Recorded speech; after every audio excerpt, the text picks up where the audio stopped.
The 10 sales lessons I learned on my 5 year journey from joblessness to a $2.5 million CEO, Part 2. How can creators like us, who are new to building online businesses, who have high value skill sets, how do we scale our monthly recurring revenue, or MRR, to get us the freedom we desire? That is the question, and this newsletter will give you the answers. Be sure to subscribe if these are the types of answers you seek. My name is Boysie Gordon, and welcome to Boysie Talks Business. Episode 5. Honestly, I'm going to change the structure of this podcast this upcoming week. I don't want to overload you guys with long content. So there will be a weekly long post / long episode. Not sure what day I want to do those. And then I'll do a daily medium length shortish post. Try to keep it under 400 words, 500 words, maybe around 5 minutes, 10 minutes max daily. It'll probably just be half of the longer post, if I'm being honest. So, that's kind of where I want it to be. The broad, or the first post, the weekly post, will be a broad multi-topic post, and then the daily post will be super niche and focused on like specifics. And all of them will have actionable advice for you guys to apply in your lives. Okay, enough housekeeping. Let's do this. In today's episode, I want to finish the discussion about the evolution that I had through my sales journey and the top 10 lessons I learned along the way. For those that missed the last episode, here are some of my credentials. I'll just kind of run through them. So I dropped out of college in 2018, ended up getting a job selling cable packages in retail and door-to-door for a year. Ended up getting fired from that job because I was pretty trash of an employee. I showed up late, didn't really put in the effort required long-term. Then I kind of recuperated and bounced back. I got hired as a B2B account manager, business to business for those that don't know, in January of 2020. Then I killed that job. So essentially when I got hired at that job, I knew that it was a lucky opportunity, and I vowed to never put myself in a position to be jobless again. So I worked my butt off, ended up bringing in an additional $1.1 million in revenue that first year with the company that had hired me. Got promoted to a senior position, making six figures for the first time in my life. And I was in charge of facilitating over 125 orders per month with barely any assistance. Quickly got burnt out and ended up quitting the job. Didn't feel like I was getting paid what I was worth. Even though it was six figures, I was doing a lot of work and maintaining a lot of relationships and winning a lot of business, and it just didn't add up for me. So I decided to start my own company in April of 2021. So the first month, I actually made no money, $0 MRR. Then we grew to 67K that second month, that third month, 300K, fourth month, 400K. And then we ended up kind of flattening out there over the course of the next 8 months. Since we didn't scale properly, the numbers fell off a cliff. But regardless, we did end up bringing in over $1.4 million in revenue in the first 8 months of business. And then we ended that first fiscal year with about $2.5 million in ARR. And yes, that did recur that next year. Yesterday, we also talked about the first 4 lessons that I learned. So I'll just kind of give a brief summation. Lesson 1, compounding is real. So along my journey, obviously I started from nothing, and then that nothing turned into a little bit, and then that little bit turned into something, et cetera, et cetera. My life has been constantly compounding, and it's only due to the fact that I'm applying regular, everyday effort. So definitely make sure you're using life's algorithm to your benefit and applying effort, continuous effort, intentional effort into the things that you want to see grow. And compounding actually works both ways. It works on the positive way, obviously, is what most people talk about, but it also works in a negative way. So if you're applying effort into negative things, that's what you're going to get back.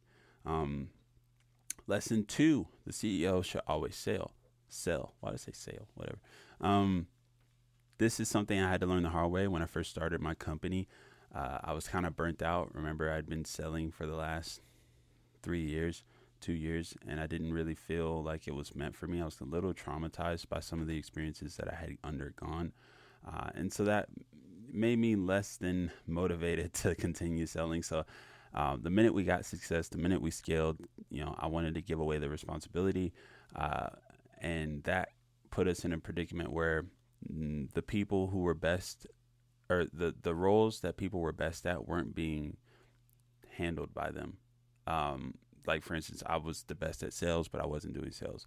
We had people who were the best at operations, but they weren't doing operations. And, that kind of put a lot of pressure on people to outperform what they would normally perform. And, I don't recommend that. It leads to a lot of disorganization and sometimes resentment. And I can honestly put that as a key attribute to,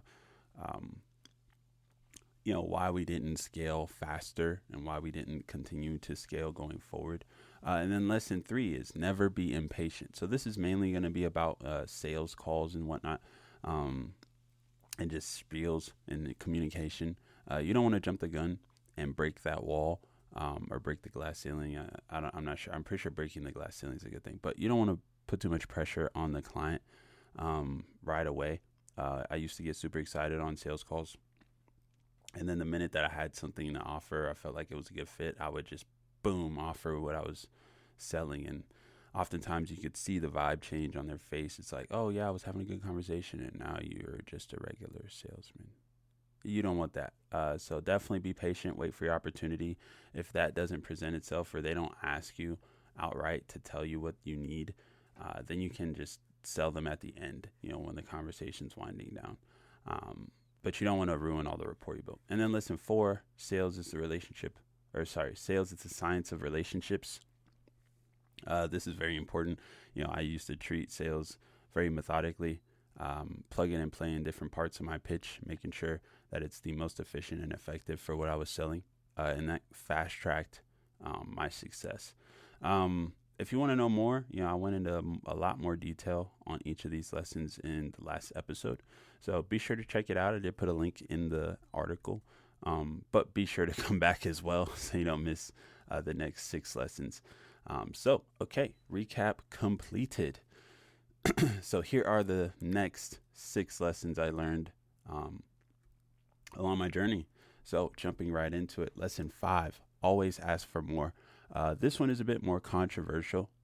And when I first learned it, I didn't believe that it would work. I don't remember where I got it from, but I do remember that I had just botched a small batch of larger projects for a client. Small batch of a larger project, sorry.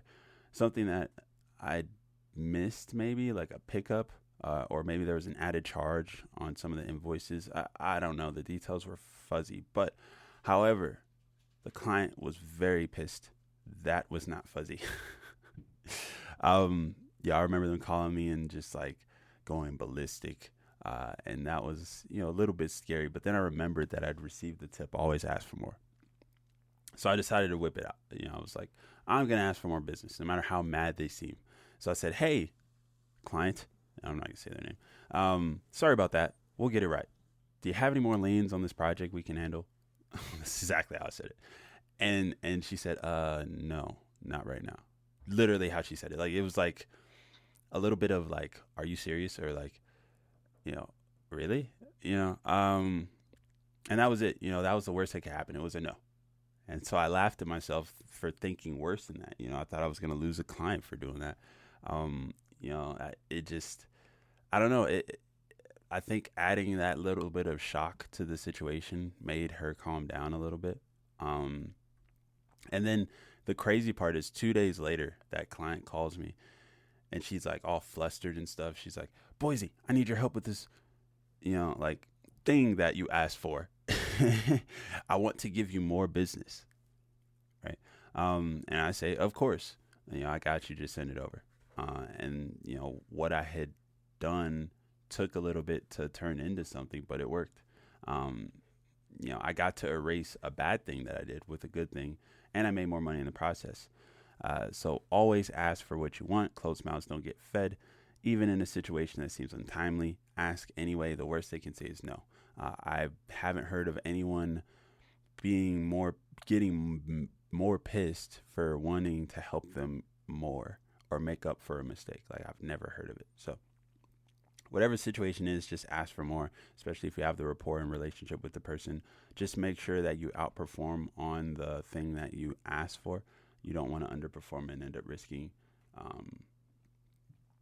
even more of your business, because you asked them for more after you made a mistake, or you asked them for more after they were mad, and that's only going to make it double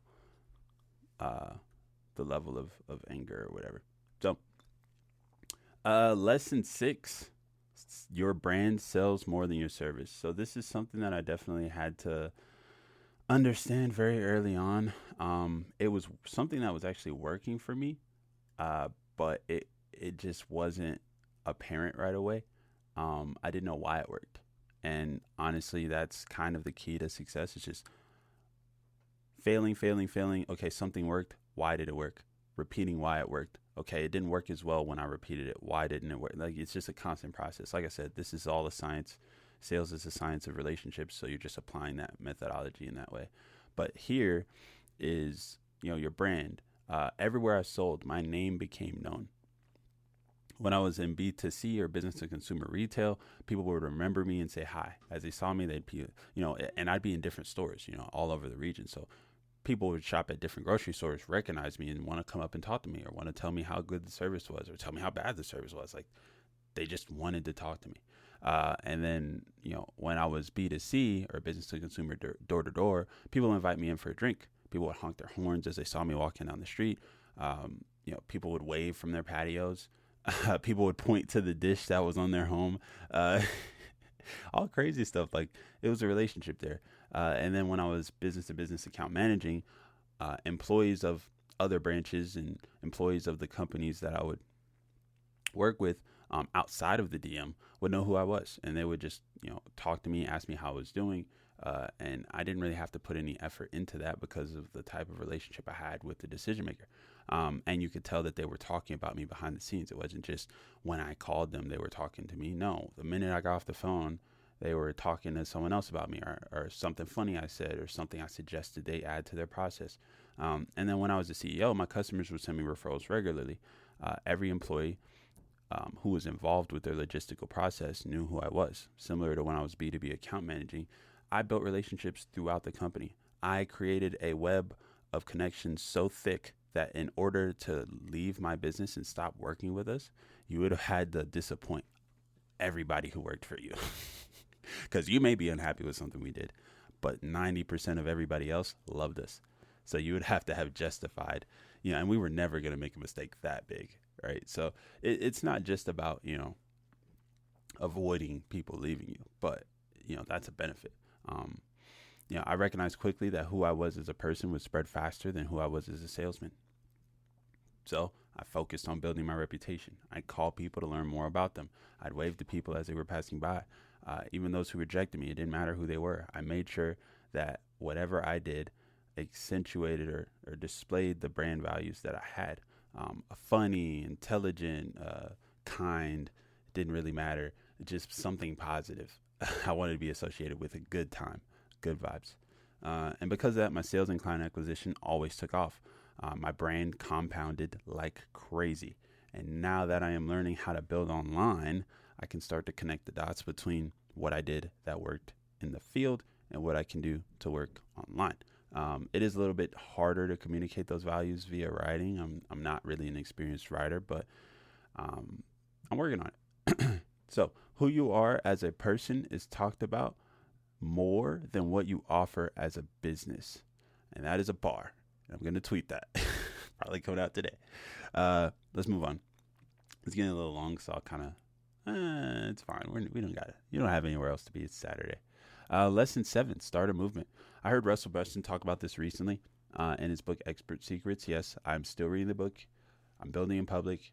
Everything I read, I will definitely pull lessons from and relate them to something in my life. That's how I like to learn. So I feel like kind of connecting the dots for something that you can read and something that someone else might have experienced might help you learn it a bit more. Let me know what you think about that. But I had already been doing this unintentionally with my first company. I always started a movement. So not only was my personal brand something that was always going viral within companies, people just wanted to talk about me. Plus my name is kind of cool, so that always helps. I knew the ins and outs of my industry and the social stigmas that came with it. I understood my target market, the things they liked, the things they hated, and the social stigmas that were in this market that I was in: boredom, depression, overworked, undervalued, trash relationships, very transactional relationships. These are just a few things, but there were many, and I understood every single one. So when I was forming my marketing campaign and trying to rebrand our business when we were niching down, I wanted something that could undo a lot of the social stigmas and differentiate us even more than just the niche that we were servicing. So I wanted people to know that we cared about our customers. We wanted to make every day feel like a vacation. We wanted every conversation to feel like it came from a friend.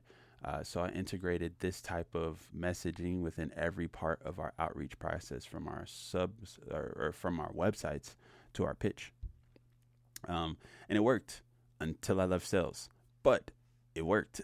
So, we could literally do no wrong. Our customers would override directives from their corporate offices just to keep working with us. Like, for instance, there was a time where companies were closing up shop severing business relationships with logistical brokerages. They didn't like the services that brokerages offered, and there were a lot of problems along the industry that a lot of shippers didn't want to deal with. So that instead of better vetting their logistical brokerages, they just said, we're just not going to work with any. But with us, because we had already built the relationships, people loved working with us. We had a movement going that was kind of in line with the values of the people who worked for the company, not the company themselves. The people who worked for the company, they were more willing to just say, yeah, we're not listening to corporate. We love working with you guys. So we'll just make sure that y'all get the special, relationship or whatever.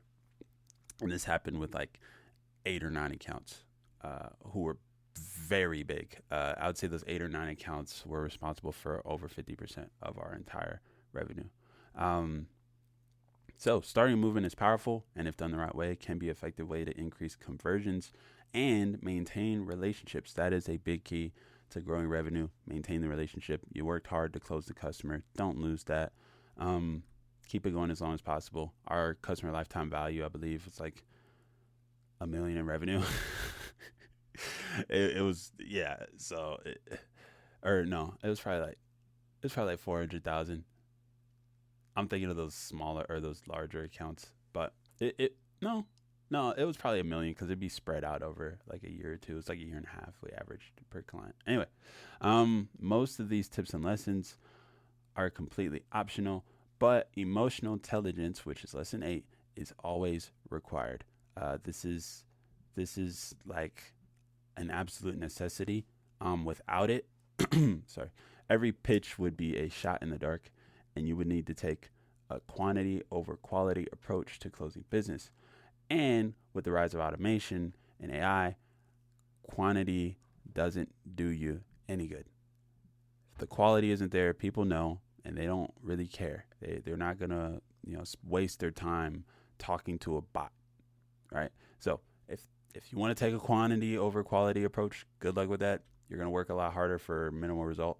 But I've never seen someone succeed without emotional intelligence long term. Me personally, I didn't have to learn emotional intelligence. I've always had that. I'm a very high empath, or I have a very high emotional IQ. I have a low regular IQ, maybe. I don't know. I haven't gotten that tested yet. But I did have to learn how to use my emotional intelligence. So it's one thing to have it, but it's another thing to leverage it. And that's kind of what my sales journey was me understanding how to better use my skills. So before that, I would see sales as a task to complete. I was told to use a script, and I wasn't really thinking about what I could say to get a yes, or what I could say to make them feel better. Once I put the script down, I started seeing things eye to eye with prospects and customers. I began to feel natural, in communicating on their wavelength. It just came to me. So I knew what they liked. I knew what they hated the most. I knew what they needed to hear me say. And there were no more misunderstandings and no more selling. My days became filled with long stints of intimate conversation. Sometimes it got so touchy that I ended up giving life advice. I had customers asking me if they should quit or leave their companies. I had customers asking me, people breaking down and crying, because I didn't just care about the sale. I could sell anytime. if they come back and have a conversation with me, I can sell them, and this time we already have a background and, some form of relationship. So I don't have to worry about that. But with these conversations, I was more concerned with the person, especially in the beginning. So, it got really personal and made relationships that more unbreakable. And, I still communicate with many of my clients long after I've stopped operating my business, just to check up. We're friends now. And I couldn't have done that if I wasn't in tune with my emotional intelligence. So practice journaling or reflective writing if you want to train your self-awareness. That always helps to just acknowledge the present, acknowledge what your thoughts, your feelings, what other people may be feeling. And then try listing out your best guess of how your prospects in your industry feel about companies like yours. So for me, I knew how they felt about logistics brokerages. And you can usually tell by their objections. So, I knew they didn't like them. I knew they thought they were shady. I knew they thought they would steal business. I knew they thought they were overpriced. I knew they thought they were bad communicators. I knew I had a list of all the things that I believed people thought about companies like mine in my industry. If you have that list, then you can kind of reverse engineer a type of pitch or a conversation or an objective breaker from that list. And that definitely goes a long way in making sure that you can have an engaging and deeper empathetic conversation with your prospects and clients. You can kind of ease concerns as the conversation progresses rather than trying to, make it up after they ask. You already know what their objections are going to be. So that's my recommendation there. We got 2 more left, and these last 2 aren't super complicated. So number 9, fake it till you make it. This one's a bit controversial, but I'll always stand by this lesson. Most people take this literally and think of the negative side, lying, cheating, stealing, thinking that if you're faking it, you're not being true to yourself or whatever. But that's not what I'm talking about here. You should always be honest. In fact, telling people that I had just started my business landed me more clients in the beginning. Telling them oh, I'm new. I don't know what I'm doing. They wanted to help me. They wanted to help me succeed because I always presented myself as a person. I never pretended to be something I wasn't. So when you tell them you're a person, they like who you are. And then you say, hey, I'm new. I want to help you. And here's how I think I can help. They don't, a lot of people don't mind stepping out on a limb for a person that they think they'd like to work with. So what I'm actually talking about is faking the mindset of a successful person in your industry. So you may not be successful in the beginning. Most people aren't successful in the beginning. It's the beginning. But the only way to get there is to do what the successful do. Now, the problem with that is that you're going to have to do things that you don't want to do. And going from doing only the things that you want to do to doing some of the things that you don't want to do is a hard transition. And I know I just confused somebody. So I'll put it in a different phrase. Imagine you have been living your life doing only the things that you want to do. And then all of a sudden you're told, okay, you need to be successful. And now you have to do things that you don't want to do. Your brain is already trained and has connections that tell you, okay, if you don't like this, just don't do it. If you don't like this, just don't try.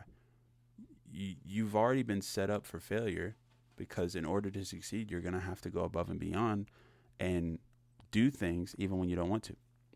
So what I mean is faking the mindset of a successful person, pretending to be successful. It helped me, and it was a high level mindset, high level of faking. So when I first started in sales, I was quiet. I was new. I was lazy. When I started my first business, I was lazy. I was clueless. I was overwhelmed, right? Had I acted on those things that I was thinking, the things that I was feeling, my normal behaviors, I would never have made it past a month, 2 months, 3 months, a year, 2 years. I did it for 3 years. Excuse me. Right? So, I needed to fake being someone who could overcome these problems. My laziness. I had to fake being someone that would get up in the mornings and do the work even when no one was over me telling me to do it. I had to fake being someone that could find answers even when they had no clue. I had to fake to be someone who could handle stressful situations even when I wasn't normally a person that could handle a stressful situation. I was the leader of a company. right? So I had to fake being a CEO. And the crazy part, once I started faking, I quickly became a person who could do all of those things, right? Because the habit began forming, it began building itself. So don't listen to those other people, right? Forget them. They don't know what they're talking about. Fake it until you make it, or at least fake it until you become it. And that helped me go a long way. I studied the greats. I tried to understand what made them tick, and I tried to understand or empathize with their character, and then I tried to pretend to be that character. And even now, I'm still doing that. And then lesson 10, last but not least, it's probably the most important of all the lessons, which is why it's last. So, lesson 10, don't wait to find your niche. This lesson was crucial to scaling my first company from $1.4 million to $2.5 million in a couple months. In the beginning, we were the jack of all trades. We took every type of customer and business that knocked on our door. And I mean the most obvious thing you can, that's the most obvious thing you can do to get customers. Just taking everything. Like, hey, can we work with you? Yeah, of course. I'm a brand new company. I want money. Like, who doesn't want money? But this overcomplicated the back end. It made employee onboarding that much harder. It made customer fulfillment that much more difficult because we were handling multiple different sides of the industry. And, it also made our customers compare us to the competition, customers and prospects, our prices, our coverage, our service, everything. So we had no differentiation in the market because we offered the exact same thing as other companies, and they were much larger, $100 million. Revenue was like the average competitor. So there was no way that we could compete with that, one for one. So the way that you would compete with a bigger company is to divide and conquer. You take the thing that you are the best at and you double down, triple down on that thing and forget everything else. It sounds counterintuitive. It sounds like you're shedding a lot of your revenue, but in reality, you're just specializing, and that will give you more of a reputation than a jack of all trades with $1 billion. You might not have $1 billion, but you might have $1 million or two, and you're generating it all from this one thing. That looks a lot better than someone who's kind of doing a little bit of everything. So especially if you're a smaller company in a bigger industry, you definitely want to, wean those things down. So me feeling like a competent CEO for the first time, I looked at the numbers, saw that 80% of our money came from one service, which is Pareto's principle in live time. So without hesitation, I decided to cut resources we dedicated to the other service offerings and throw all the new resources into the new specialization. And this changed everything. We now have faster employee onboarding times because we weren't having to train on every facet of our industry. We just trained on the one. Easier order fulfillment because now that our employees were better and we only got one type of order, we could just focus on getting resources that would help better the fulfillment process. Higher profit margin because we were specialized and we were the best at what we did. We could charge more for that. And then more projects win. So because we had a consistent and sustained success in that part of our industry, we were now building a reputation as the best or the go-to for that type of service. It was the turning point for my business, and all of these wonderful things started to happen so rapidly. It's probably the key to us scaling the second time. Not to mention the fact that it removed over half of the workload from the team. So not only did it bring us in more money, but it deleted literally half of the work that we would normally have to do in a day. And so had we found our niche earlier, we could have made more money with less work. This is the first time I had uncovered hidden revenue in my business, and it wasn't the last either. And as the win spurred me, it wasn't the last either. That win, that big change in momentum, kind of spurred me to create more wins of similar magnitude. So if you'd like to explore hidden revenue and where it could be in your business, schedule a meeting with me. If you enjoyed this list, be sure to subscribe so you can get more daily content from me.